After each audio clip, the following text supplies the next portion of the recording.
د خیبر پښتونخوا حکومت د مالی کال 2022 او 23 لپاره د ګل پرواز د 1302 ارب روپو بجټ ایوان ته وړاندې کړو. په بجټ کې د بندوبستي علاقو لپاره 1100 او سکم 9 ارب روپے او قبایلی سیمو لپاره 210 ارب روپے مختص کړل شوې دي. په صوبه کې ترقیاتي کارونو لپاره څه د پاسه 413 ارب روپے ټاکل شوې دي چې پکې د زمشو زلو لپاره یو کم 100 ارب روپے اخودل شوې دي. د صوبایي حکومت مخالفو ګوندونو په بجټ نیوکه وکړي او ویل چې صوبایي حکومت د بجټ اهداف ترلاسه کول لپاره د وفاق نه پیسې نشي غستلې. د صوبایي اسمبلی د غونډې په مخال د خزانه وزیر تیمور سلیم جګړه ویل چې د موجوده مالی کال بجټ لپاره به د وفاق نه صد پاسه 1500 او ارب روپے د ټیکس او محصولاتو د قابل تقسیم محاصل نه د دهشتګردۍ لپاره صد پاسه 8 ارب روپے د تیل او ګیس رایلټي په مد کې 10 ارب روپے د بجلی د ګټې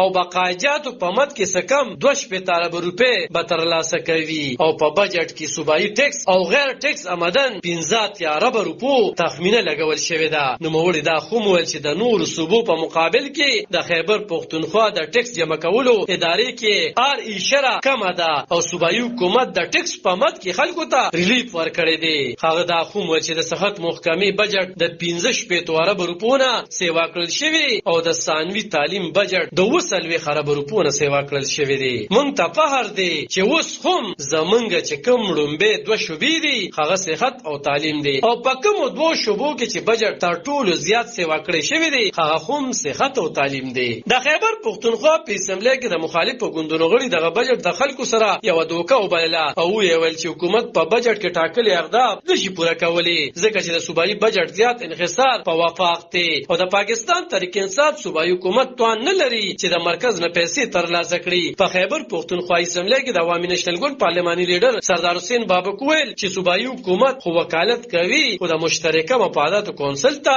نزي چې خلک د خپل مقدمو وکالت وکړي. هغه وایي سوسو واري د مرکز نه د صوبې د حقوقو غوښتل لپاره د پارلماني جرګې جوړولو غوښتنه کړي خو صوبایي حکومت هغه هم نه جوړوي. نو د صوبې چې کوم اهداف دي هغه ترلاسه کول لپاره یووالي راوستل پکار دي کم چې د حکومت ته او حکومت دغه نه کوي. صوبایي حکومت په بجټ کې د ابتدایي او ثانوي تعلیم 115 منصوبو لپاره 140 ارب روپے او د لوړو زده کړو د شپږ منصوبو لپاره 104 ارب روپے مختص کړل شوی دي. د بجټ تر مخه صحت انصاف کارت لپاره 15 ارب، خلکو ته ارزان خوراکي توکو ورکول لپاره 6 ارب، ویلج او نیبرهود کونسل لپاره 13 ارب روپے په بجټ کې مختص کړل شوی دي. د صنعت او تجارت لپاره د وزیر اعلی مرسیال کریم خان وایي چې د وفاق نه دغه پیسې ترلاسه کول د صوبې آئینی حق دی او دوی به دغه پیسې ارومرو ترلاسه کوي. د خیبر پښتونخوا صوبایي حکومت د مالی کال 2022 او 23 بجټ کې د سرکاري ملازمینو په تنخواګانو کې 14% اضافه کړي.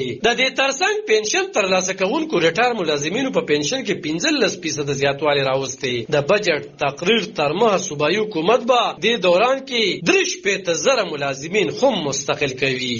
علب خان شیرپو دلبر نیوز پیښور.